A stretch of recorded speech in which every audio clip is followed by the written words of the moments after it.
That stupid gadget won't save you now, Marcus sneered, pushing me toward the basement door. I stumbled, my hand instinctively touching the smartwatch my aunt had given me for my 16th birthday.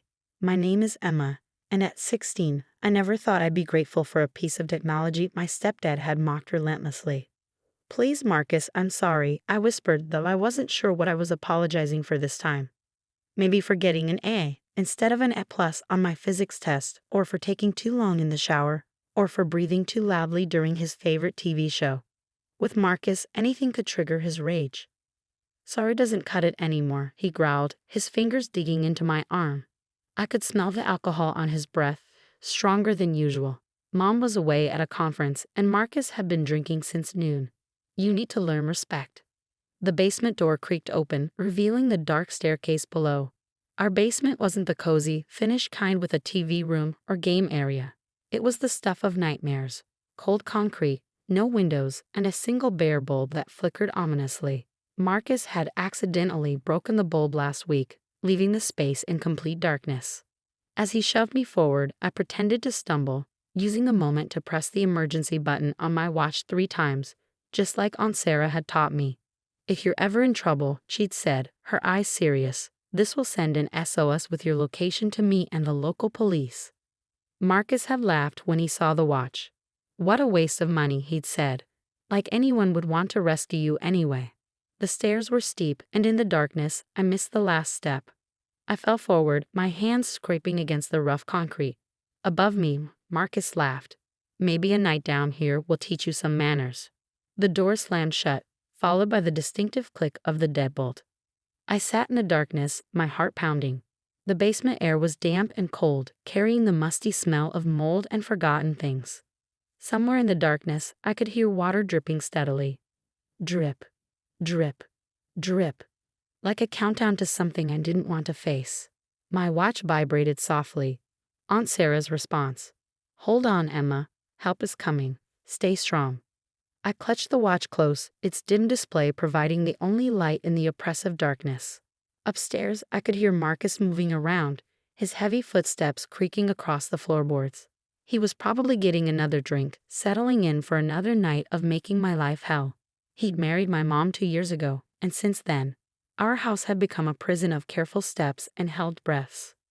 Mom didn't see it, or maybe she didn't want to see it. Marcus was charming when she was around, playing the role of the concerned stepfather perfectly. Emma's been so rebellious lately, he'd say, shaking his head sadly.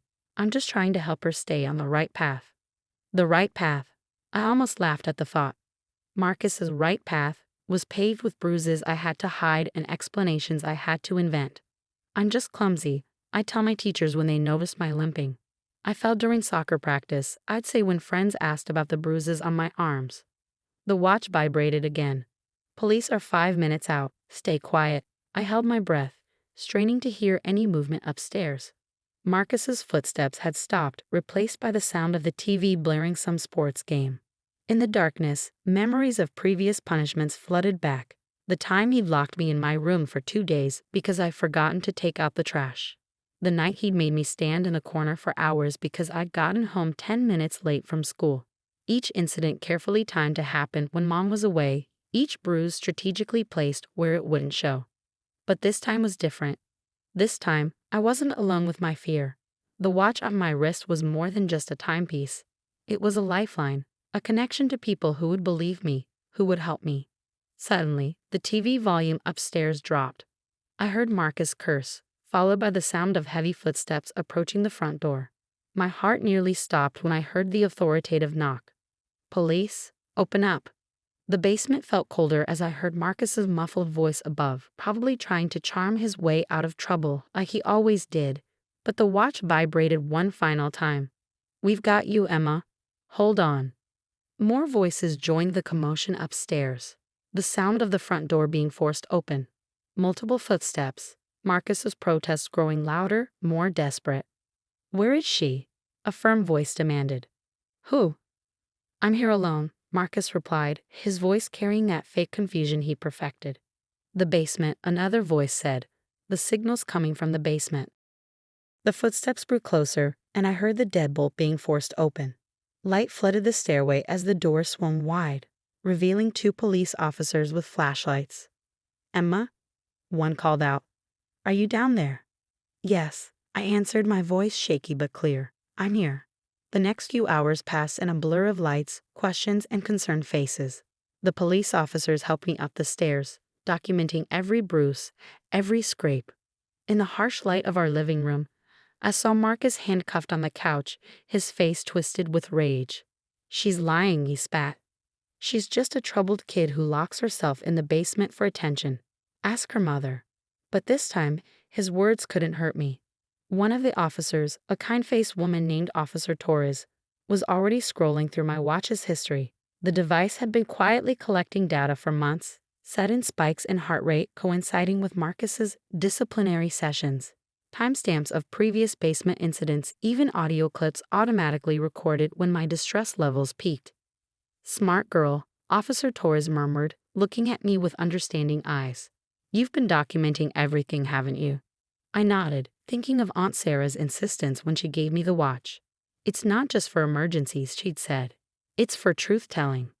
The paramedics arrived next, checking me over in the ambulance while Marcus was escorted to a police car. As they treated my scrapes and documented my older injuries, my watch buzzed again. "Aunt Sarah, I'm on my way. You're safe now, sweetheart." "You're so brave." At the hospital, more questions came. Child services arrived, taking detailed notes as I finally let out 2 years of carefully guarded secrets. The nights locked in various rooms, the accidents that weren't accidents, the carefully constructed lies I'd been forced to tell. "Why didn't you tell anyone sooner?" the social worker asked gently. I thought about Mom, about how happy she'd seemed with Marcus at first, how she'd finally smiled again after years of struggling as a single parent. "I didn't want to ruin everything," I whispered, "and I didn't think anyone would believe me." "The evidence on your watch is pretty convincing," Officer Torres said, still reviewing the data. "Multiple incidents of elevated stress patterns, consistent with your timeline of abuse. Audio recordings of threats. Even GPS data showing you confined in various locations around the house." My aunt arrived like a whirlwind of protective energy, wrapping me in a fierce hug that smelled of her familiar lavender perfume. "I knew something was wrong," she said, her voice thick with emotion. "I could feel it every time I visited, but your mother." "Where is Mom?" I asked, suddenly realizing she hadn't been mentioned in all the chaos. "They're trying to reach her at the conference," Aunt Sarah explained, her face hardening slightly. "She's not answering her phone." The hospital decided to keep me overnight for observation, though my injuries weren't severe. Aunt Sarah stayed with me, setting up camp in the uncomfortable hospital chair despite my protests. "I'm not leaving you alone again," she said firmly. "I should have pushed harder when I suspected something was wrong. Should have done more than just give you that watch." The watch was enough, I told her, touching the device that had become my silent protector. It gave me proof, made me feel less crazy when he'd tell me I was imagining things. Around midnight, Mom finally arrived, her face pale and shocked. She rushed to my bedside, tears streaming down her face. "Emma, baby, I had no idea. I'm so sorry, I should have seen it. Should have known." I wanted to be angry with her, wanted to scream about all the times I tried to hint at what was happening. But looking at her devastated face, I saw what Marcus had stolen from both of us. Trust, security, peace in our own home. "Mrs. Sullivan," Officer Torres interrupted gently, "we need to discuss some things. Your daughter's watch has provided extensive evidence of ongoing abuse. There will need to be an investigation." Mom's face crumpled further, but she straightened her shoulders. "Of course. Whatever you need. Emma comes first now. She should have always come first." As they talked in the hallway, Aunt Sarah squeezed my hand. "You know what happens now, right?" I nodded, feeling oddly lighter despite everything. "He can't hurt us anymore." "Not just that," she said, a small smile playing on her lips. "That watch, it did more than save you from the basement. Every piece of evidence it collected, every recording it made, it's building a case that he can't charm his way out of. Your stepdad's going to learn that technology isn't so stupid after all." For the first time in 2 years, I felt myself really smile. Marcus had always been so confident in his ability to manipulate situations, to make people see what he wanted them to see, but he'd underestimated both me and the simple device he'd mocked so often. As I drifted off to sleep that night, my watch buzzed one more time. A message from Officer Torres. Evidence review complete. Arrest warrant formalized. He won't be getting out on bail. You can rest easy now. I closed my eyes, finally feeling safe. Tomorrow would bring more questions, more challenges, more healing to do. But tonight in his hospital room with my aunt's steady presence beside me, I knew one thing for certain. Sometimes the smallest things, like a watch given with love, can break the biggest chains. 6 months later, I sat in a courtroom, my watch still securely fastened to my wrist as Marcus's sentencing hearing began. The past months had been a journey of healing, therapy sessions, and rebuilding trust with Mom. We'd moved in with Aunt Sarah temporarily, our old house holding too many dark memories. The prosecutor had built an airtight case, largely thanks to the evidence from my watch. What Marcus hadn't known was that the device had been systematically backing up everything to a secure cloud server. Every threat, every incident, every time he thought he was being clever by hurting me where it wouldn't show.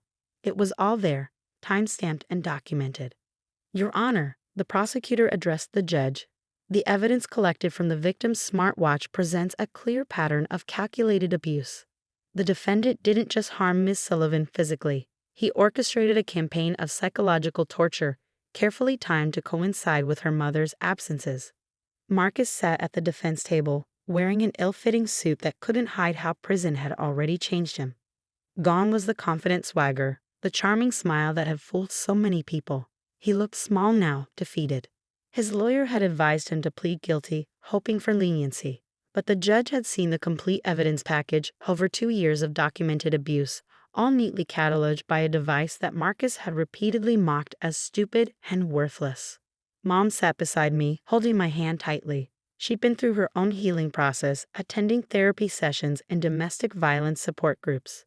I should have protected you, she'd say often, but I'd learned to respond with what my therapist had taught me. We both survived him. Now we're both getting stronger. The judge's voice brought me back to the present. Mr. Howard, stand for sentencing. Marcus rose slowly, his handcuffs clinking softly. For a moment, our eyes met, and I saw a flicker of the old rage there. But this time, I didn't flinch. I had nothing to fear from him anymore. This court has reviewed extensive evidence of systematic abuse against a minor. The judge began, her voice stern. What makes this case particularly disturbing is the calculated nature of your actions. You deliberately timed your abuse to avoid detection, used psychological manipulation to maintain control, and showed a complete disregard for the physical and emotional well-being of a child in your care. Aunt Sarah squeezed my shoulder supportively as the judge continued. The evidence provided by the victim's smartwatch has given this court an unprecedented look into the pattern of domestic abuse. This technology, which you repeatedly belittled, has become your undoing. The sentence came down hard, 15 years, with no possibility of parole for at least 10. As Marcus was led away, he turned one last time, his face twisted with hatred. But his expression changed to confusion when he saw me smiling. I held up my wrist, making sure he saw the watch that had ended his reign of terror. It wasn't the same one. Aunt Sarah had bought me a newer model after the police kept the original as evidence. But it represented the same thing: freedom, safety, and the power of being believed. Outside the courthouse, reporters waited with cameras and questions. My story had gained attention, not just because of the abuse, but because of how it was discovered. Tech magazines wanted to interview me about using smart devices for personal safety. Domestic violence organizations reached out about incorporating similar technology into their protection strategies. How does it feel? One reporter asked. Knowing your watch helped bring your abuser to justice. I thought carefully before answering. It feels like validation. For every kid who's ever tried to tell someone about abuse and wasn't believed. Technology can't lie or be charmed. It just tells the truth. Mom and I moved into our own apartment a month after the sentencing.